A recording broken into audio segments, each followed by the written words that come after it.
It is a dividends aristocrats and it's a very high potential stocks, and I'll be explaining to you guys why. This is the second dividends aristocrats, and let me tell you the sector of this stock. You can look at the sectors of S&P 500 for the past almost 10 years. Personally, I'm looking at a sector that have not been performing well. It has been almost flat, but I think there are some stocks inside there that has been forgotten. XLU is the worst performing sector, and it is utility sector. I don't ever think that this industry is going to disappear. It is the kind of energy we are using, right? We know that a lot of countries, a lot of companies are changing the way they consume energy.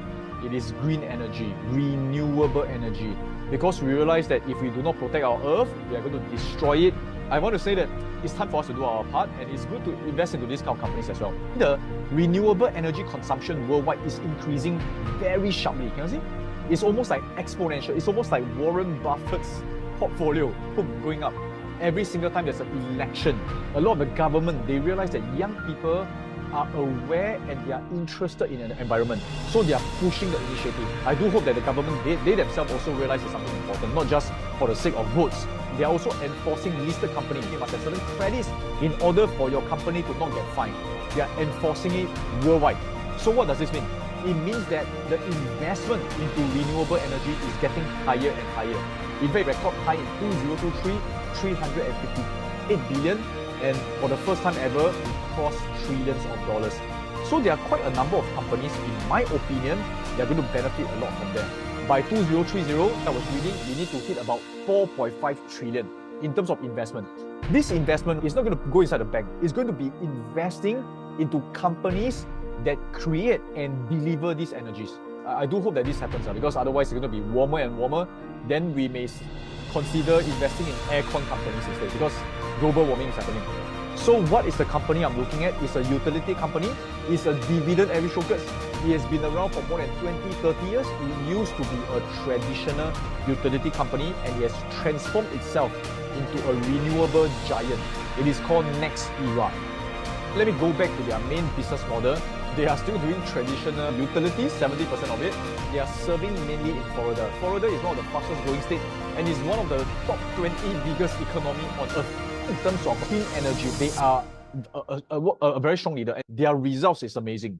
This is growing year on year, 7% compounded annual growth rate. Their earnings per share also near 10%. It is very strong. I think it is going to become stronger because of green energy. The demand, this is their playing field in US. You can see 2023 to 2026 is like 175 gigawatts, and it is something for the long term. It's going to go bigger and bigger. Every single year, the demand for green energy is increasing because of the pressure from the government towards all the companies, especially listed companies.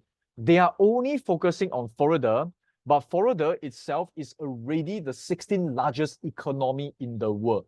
Based on what I'm reading from their annual report and from their earnings call, they are focusing. And I like companies that focus. I think, in my opinion, it's going to sustain for the next at least 10 to 20 years. This is what I see. So for NextEra Energy, a few things to explain. Right now, based on their renewable, a big bulk of them, 64% is on wind, 16% is on solar. However, the preference for most renewable energy is still solar. It's cleaner, and the storage-wise is a lot easier. I read into it, and what they're going to do is their main focus is to increase from wind to solar or even nuclear. So these are the things that they're going into. This is their main key focus. And when that happens, their cost of production will also go down. They are already having a very high demand already. So let me explain to you how they work. In case you think that they are fighting with First Solar, they are building solar panels, the answer is no. They are not creating any of the solar panels or the wind turbine. What they are doing is they are buying the solar panels, they are buying the wind turbine, and then they are distributing to the households in Florida. Does it make sense? So they are like Singapore Powers or whatever. Okay, from your country, what is the biggest utility company in your country? Whatever biggest utility company that's in your country, you can think of NextEra in Florida in the same token. And what is happening is, because their country, which is Florida, is growing so fast, the demand is increasing. And green energy, they are able to charge at a certain premium as well. So their whole entire operation, they buy the land, and then they start to actually purchase all the particular, I would say the wind turbine, the renewables, and they start to distribute. This is their money-making thing. It's very simple. Now, coming to the price, they have been stagnant for quite a long time because in the utility sector, it is stagnant. However, again, like I mentioned, I think for them, it's going to be a bit different. And right now, their price drop. Why did their price drop? It's because on this day, in September, they announced something. They released a report that says that their earnings per share is expected to be 6 to 8% annual growth rate. And at the bottom, they say we will be disappointed if we are not able to deliver financial results near the top end of our adjusted EPS expectations. Immediately after it was announced, many articles came out and their price dropped. Reason being, if you remember, their earnings per share growth rate prior to them announcing this news on the 27th of September was near 10%. Now they say about 6 to 8%. They are saying that we may slow down. I love this. I love a company not making big promises, saying that they will slow down, but yet still confident within the range, and the price drops significantly. This tells me it is a good opportunity. That's my opinion. Now, that being said, I want to share a few possible key risks. The ticker symbol is NEE. The biggest concern that a lot of people have, right, is their capital expenditure. The reason is this: as they buy the solar panel, they also need to install it. They need to spend a lot of money to switch into clean energy. So this is something that is very heavy on them. And you know what's the scary thing or not? The scary thing is, in order to have all this capital expenditure, they are borrowing a lot of money in terms of billions of dollars. Later we can take a look and guess why are the investors concerned. I went to read a lot of reports. They mentioned this thing of why a lot of them do not want to invest into NEE right now. Because as they borrow a lot of money, the current climate, interest rate is high. So that's why a lot of investors are very concerned. But I dig further and I realized that they do not have this concern at least until 2026 because they have already locked in the rates with all the interest rate swaps. So I realized that the price drop is not justified due to the concern that they have to pay a lot of high interest. Plus, let me show you one more thing. If you look at their financial data, their revenue is pretty stagnant, as mentioned. Their net income went up. One thing that I like about this company, which I mentioned a few times in my videos, is the book value per share should be increasing. This shows that they retain the earnings and also built up assets. Because their capital expenditure is high, they borrow money to purchase assets, right? Their value of the whole company based on the assets they have is increasing over the years. This is a very important indicator for myself. If their book value per share is going down, I really don't like it. This is my own personal benchmark. One thing that I like, a few things that I like, can you see the net profit margin? Does it look delicious to you guys? So it's 30 over percent, 19 over percent. It means that they have very high profit margin. Why? It's because once they install all the renewable energies or even their utilities energies, when they just deliver it to the customers, the fixed cost is very high. But as the customers base increase or the customers spend more, because nowadays we are using more electric because we want to watch Netflix, we want to do business online, we want to use our laptop, right? That's where they are using more energy. NextEra will also be making more. So this one is the net profit margin. Right here, the debt due is the concern. It's high, but it's manageable. There's about 6 billion, 3 billion, then jump to 9 billion. It is manageable because, look at this thing, interest coverage ratio. For those who are very new to this, interest coverage ratio means based on the amount of money they make, how many times can they cover the interest they need to pay per year. So they can cover up to 6 years of interest. If you can cover the 6 years of interest, it means that even for the next 6 years, if anything happens, based on theory, next 6 years, anything happen, you can easily cover and not get into a lot of trouble. Many companies get into trouble because they borrow money, they cannot pay interest, the interest roll over, then they go bankrupt. This is usually the case. Yeah? But that's not all. Let me show you. Right here is 6.43, right? But this is 2022. When I zoom into 2023, the latest quarter, the interest coverage is 72. So it can actually cover 72 quarters or 72 years. It is very safe. They are making a lot more money as compared to the interest. So this is one concern that a lot of people have, which I think is not a concern. However, there's one big risk. Yes, the cash flow. This is the part that makes my stomach turn. So let me go back a bit. I think Ian actually mentioned very correctly. This is something I wanted to highlight also. Their cash flow, before dividends. This is the part that I was scratching my head. They have been giving increasing dividends for the past more than 27 years. How did they get the money? Where is the money come from? Because the free cash flow before dividends is all negative. They have been investing a lot into their infrastructure. This is the part that I can say will be the biggest downside of this whole entire company. So we have to invest with our eyes open.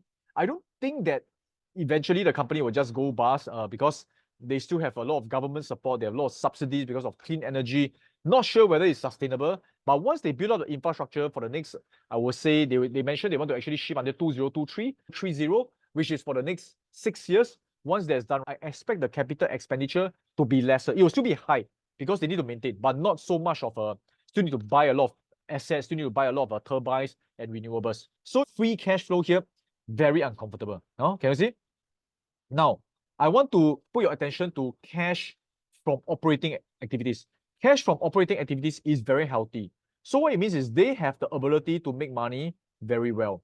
It is just that their capital expenditure is high because they are shifting towards from both sides. One side is, wow, it is very risky because they're spending a lot of money to build new assets, right?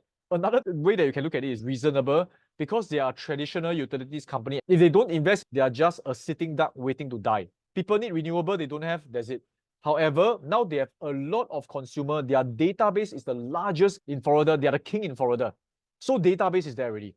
As they switch to renewable energy, they just need to tell their customers, now we are switching, you have to pay this amount. It's a very simple business for them. So as they switch, I don't see a lot of friction. They don't need to find new customers for their new product.